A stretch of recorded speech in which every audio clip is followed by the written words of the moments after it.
Guys, welcome to back my channel. तुमचं आपल्या Sneha lifestyle चॅनलमध्ये खूप खूप स्वागत आहे। आज आमच्यासाठी जरा जास्त स्पेशल डे होता आणि आज घरातलं वातावरण पण बाकी दिवसांपेक्षा थोडं अधिक जरा जास्त प्रसन्न होतं। आणि कारण आज माहिती का, आज होता रानाच्या पप्पाचा वाढदिवस, जो आम्ही दरवर्षी छान पद्धतीने सेलिब्रेट करत राहतो। आणि त्यांचं कसं लहानपणापासून जसे 1 वर्षाचे होते त्यांच्या आईवडिलांनी आतापर्यंत खूप चांगल्या पद्धतीने बर्थडे सेलिब्रेट केले। त्यांचे 1 वर्षापासूनचे छोटे छोटे खूप मस्त छान छान क्यूट फोटो पण आहे। आणि त्यांचा बर्थडे म्हटलं की थोडा एक्स्ट्राच धमाल मज्जा मस्ती राहते आणि मुलं फार एक्साइटेड राहतात, कारण त्यांना एन्जॉय करायला भेटतं, बाहेर जायला भेटतं, खायला प्यायला भेटतं आणि हे सगळं भेटलं की कोणाला चांगलं वाटत नाही। बट यावेळेस काय झालं, आमचे बॅटर हे इथे नव्हते, त्यांना काही कामानिमित्त सुरतला जायचं होतं आणि ते सुरतला गेले।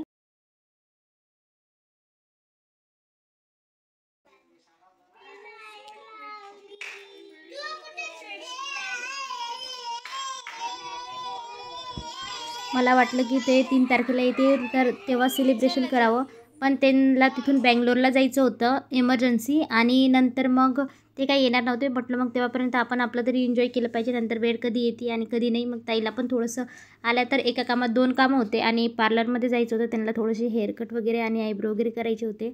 तर मग आम्ही सगळं आवरून वगैरे झाडू वगैरे मारून घेतलं संध्याकाळचा आणि नंतर पार्लरमध्ये आलो। ताईला थोडेसे हेअरकट करायचे होते, नंतर ते आम्ही काम सगळं आटपून घेतलं आहे आणि घराच्या रस्त्याने निघालो। तर माहिती का काय झालं, राना अक्षू असे राहतात, त्यांना माहिती राहतं की आपली मम्मी कुठं गेली आणि कुठं गेली असणार। ते सगळ्या मुलांना घेऊन आमचा शोध घेत त्या पार्लरमध्ये पोहोचले आणि पार्लरमधून निघाल्याच्या नंतर आम्ही गेलो दुकानात थेट, कारण अक्षूला खायची होती आईस्क्रीम। आणि नंतर ताईने त्या सगळ्यांना मस्त अशी आईस्क्रीम घेऊन दिली आणि अक्षूला कुल्फ्या वगैरे खायच्या होत्या, त्या पण घेऊन दिल्या। आणि नंतर निघालो आम्ही घराच्या वाटेने, कारण घरी जाऊन आम्हाला पटकन स्वयंपाकाची तयारी वगैरे करायची होती आणि बाकीचं काम पण आवरून घ्यायचं होतं। मग मुलांना आईस्क्रीम कुल्फ्या दिल्या। आरू बघा किती खुश झाली, कोणतीही थंडी वस्तू म्हटले की आरूला फार आवडती। आणि अक्षू पण आपली सायकल घेऊन पुढं निघून गेली आणि राणा पण सायकल घेऊन आला होता, त्याने माझ्याकडे थोपून दिली, धर मम्मी तू सायकल घे, मी आईस्क्रीमचा कोन घेऊन जातोय। नंतर आम्ही घराच्या रस्त्याने निघालोय, घरी पोहोचतोय तर येताना दिसली आम्हाला आक्कू, कारण आक्कूला गाडी शिकायची आहे आणि तिला गाडी शिकायला फार आवडतं। बऱ्याचपैकी ती गाडी शिकून घेतली, फक्त थोडीफार प्रिपरेशन तिची बाकी आहे, नाही तर छानपैकी मस्त अशी गाडी चालवून घेते आमची आक्कू। नंतर घरी आले आणि आमच्या दोघींसाठी चहा ठेवला, कारण मुलांनी आईस्क्रीम वगैरे खाऊन घेतली होती। नंतर आम्ही चहा घेतला आणि संध्याकाळच्या स्वयंपाकासाठी लागलो। तेव्हापर्यंत आम्ही म्हटलं की आत्ता तर मंडीत गेल्या होत्या, कारण त्यांना जे काही आम्हाला बनवायचं होतं त्याच्यासाठी जे सामग्री लागत होती ते आणायला त्या गेल्या। तेव्हापर्यंत आम्ही इथे बसून लसूण वगैरे निवडून घेतला आहे आणि कांदा वगैरे चिरून घेतली मी। आणि ते आकूच्या पप्पांनी म्हणजे माझ्या रानाचे मोठे पप्पा पेस्टी घेऊन आले होते, तर मुलांनी पेस्टी वगैरे इकडे एन्जॉय केली। आरूनी तेजूनी आणि रानानी मस्त पेस्टी वगैरे खाऊन घेतली। आरूची बघा कशी मज्जा आहे, पाठीमागं नाचती आणि मस्त एन्जॉय करते। आता येईपर्यंत आम्ही सगळी तयारी करून घेतली। नंतर त्या आल्या, त्यांनी सगळी सामग्री वगैरे घेऊन आले आणि स्पेशल डे म्हटलं तर आमच्या इथं काहीतरी स्पेशल होणार होतं, तर आम्ही ठरवलं होतं की चिकनची भाजी, बिर्याणी आणि मस्त ज्वारीच्या भाकरी बनवून घ्यायच्या। तर त्याचीच प्रिपरेशन ताई करत होत्या। ताईनी मस्त कांदा वगैरे टाकून चिकनला फोडणी द्यायला घेतली। तेव्हापर्यंत मी घर वगैरे जो कचरा झाला होता आमच्याकडून तो झाडून घेतला आहे। हे बघा, हे आहे ताई म्हणजे माझ्या मोठ्या जाऊ।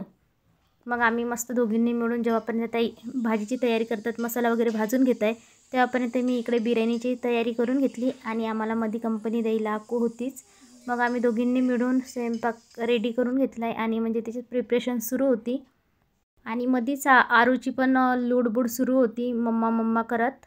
बऱ्याचपैकी आमचं होत आलं होतं आणि आम्हाला थोडा जास्त वेळ पण झाला होता। ताईचं जेव्हापर्यंत भाजी वगैरे होती तेव्हापर्यंत मग मी बिर्याणीची तयारी केली आणि तांदूळ मी आधीच भिजायला ठेवले होते आणि नंतर पाणी वगैरे बॉईल करून घेतलं आणि त्याच्यामध्ये खडे मसाले वगैरे ॲड केले।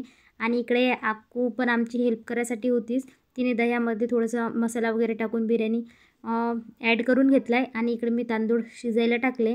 इकडे ताईची भाजी पण होत आली आहे बघा, साईडला ताईची भाजी पण होऊन गेली। नंतर बिर्याणीसाठी थोडंसं पाणी कमी पडत होतं, तर मग मी ते बॉईल करून घेतलं आणि पुन्हा त्याच्यामध्ये ॲड केलं। इकडे ताईंनी भाजीला फोडणी दिली आणि थोडाफार मसाला राहिला होता तोच त्यांनी काढायला घेतला आणि इकडे माझे तांदूळ पण शिजून झाले आणि नंतर त्यांची भाजी झाल्याच्या नंतर मी इकडे बिर्याणीसाठी तयारी सुरू केली। जेव्हापर्यंत बिर्याणी होती तेव्हापर्यंत मी ज्वारीच्या भाकरी इकडे करून घेतल्या आणि मदतीसाठी अक्कू होतीच तुम्हाला सांगितलंच. तर एका साईडने अक्कूनी बिर्याणीला फोडणी द्यायसाठी कांदा वगैरे फ्राय करून घेतला. बऱ्याचपैकी ती काम करून घेते आणि किचनचा स्वयंपाक वगैरे बऱ्याचपैकी तिला येतो. आम्हाला तिचं कौतुकच वाटत होतं. ताईची रिॲक्शन बघा पाठीमागून. ताईने कशी तिला रिॲक्शन दिलेली, कारण ती बऱ्याचपैकी आम्हाला हेल्प करते आणि आमचा स्वयंपाक पण होत आला. फक्त बिर्याणी बाकी होती. नंतर आत्या भाजी निवडत बसल्या आणि आमच्या थोड्याफार गप्पा सुरू होत्या. बिर्याणीला दम द्यायला ठेवलं होतं आणि बिर्याणी व्हायला म्हणजे दम द्यायला नाही निदान 15 मिनिट अर्धा तास तरी लागतो आहे. तेव्हापर्यंत मी सगळी भांडी वगैरे घेऊन आली. जेवायची तयारी सुरू होती आमची. मग मी ताटं पाणी जे काही लागतं ते पटपट करून एक एक वस्तू घेऊन आली. रोजच्यापेक्षा आज थोडा जास्तच वेळ झाला होता. तर मुलांना पण भुका लागून गेल्या होत्या. चाललं होतं मम्मी जेवायला दे जेवायला दे. मग आम्ही पटकन बिर्याणी वगैरे झाली. मी सगळं काही घेऊन आले आणि मुलं पण म्हटलं हँडवॉश करून या. नंतर ते पण हात वगैरे धुवून मस्त जेवायला बसले. तेव्हापर्यंत आमच्या गप्पा वगैरे झाल्या आणि बिर्याणी पण होत आली. नंतर मी हे सगळं काही घेऊन आले आणि आम्ही सगळे मिळून जेवायला बसलो. सगळे एकत्र असल्यानं थोडा वेगळाच फरक पडतो आणि थोडी एन्जॉयमेंट राहते आणि थोडं चांगलं वाटतं आणि घरातलं वातावरण पण फ्रेश राहतं. बरेच दिवसांनी भेटलं की गप्पा वगैरे मारायला मिळतात आणि बरेच काही गोष्टी राहतात जे एकमेकांशी शेअर करायला मिळतात.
बघा ही झाली आमची बिर्याणी आणि बघा कशी स्टीम मस्त गरम गरम अशी आणि जे बिर्याणी केली होती ना एकदम मस्त आणि छान अशी टेस्टी झाली. सगळ्यांना मी एक एक करून वाढून दिलं आणि सगळ्यांनी मस्त मिळून जेवण करून घेतलं. कारण बिर्याणी खरंच खूप छान आणि मस्त टेस्टी झाली होती आणि ताईने भाजी केली ते पण खूप मस्त टेस्टी झाली. ताई पण स्वयंपाकात छान आहे, मस्त स्वयंपाक करतात. चला तर मग तेव्हापर्यंत आम्ही जेवण वगैरे एन्जॉय करतो रात्रीचा डिनर.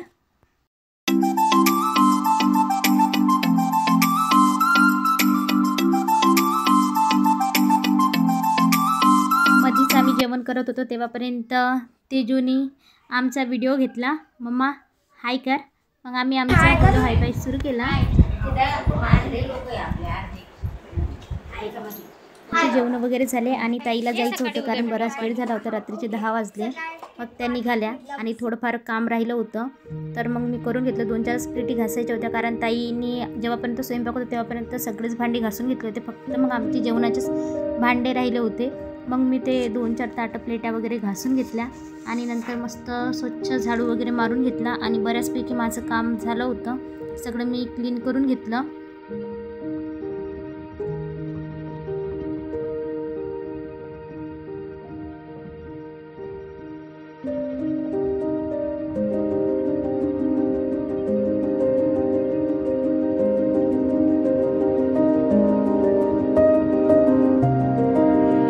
आणि येताना तुम्हाला तर सांगितलंच होतं की आकूचे पप्पा पेस्टीज घेऊन आले होते आणि आमचं खायचं बाकी होतं. जेवण वगैरे झाले, कामं आवरल्याच्या नंतर आम्ही मस्त पेस्टी अशी एन्जॉय केली राणा आणि मी. आणि आत्या माहिती का आमच्या थोड्या लेटच जेवण करतात कारण मामाजी मंडीत जातात. ते आल्याच्या नंतरच ते दोघं मिळून जेवण करत राहतात. मध्येच आरू उठली. सगळा कार्यक्रम आटपल्याच्या नंतर आरू उठली कारण ती मध्ये डिस्टर्ब करायला नव्हती. नाही केक खायला होती आणि नाही आमच्याबरोबर जेवण करायला होती. पण माझं मन होतं की ती लहान आहे, तिने पण थोडंफार आमच्यासोबत काहीतरी एन्जॉय करावं, जेवण वगैरे करावं. पण ती आणि उठल्या तिला इमर्जन्सी लँडिंग करायची राहते म्हणजे तिला सूला वगैरे घेऊन जायचं राहतं. तर मग राणा तिला बाहेर घेऊन आला आणि मम्मी तिला सू आली. नंतर तिला घेऊन आल्याच्या नंतर तिने पण आपली पेस्टी वगैरे एन्जॉय केली आणि हे बघा आरू उठल्याच्यानंतर तिच्या आजी बाबा तिला घेऊन बसले, कारण ती झोपलेली होती ना, तिने काही खाल्लं वगैरे नाही. मग तिचे बाबा तिला पापडी घेऊन आले आणि आजी बाबाजवळ आरू मस्त बसली. आणि तिकडून बघा मिनी मॅव पण आलेली आहे. तिलाही वाटलं की आपणही हजेरी लावून टाका. आणि अशा प्रकारे आमच्या दिवसांचा एंड झाला. आम्ही फार असं मस्त छानपैकी एन्जॉय केलं आणि अशा प्रकारे आमच्या दिवसाचा एंड झाला मस्त फुल धमाल मज्जा मस्तीमध्ये. तुम्हाला व्हिडिओ कसा वाटला नक्की कमेंट करा, आवडल्यास लाईक करा आणि चॅनलला सबस्क्राईब करा. चला भेटूया नेक्स्ट व्हिडिओमध्ये. बाय.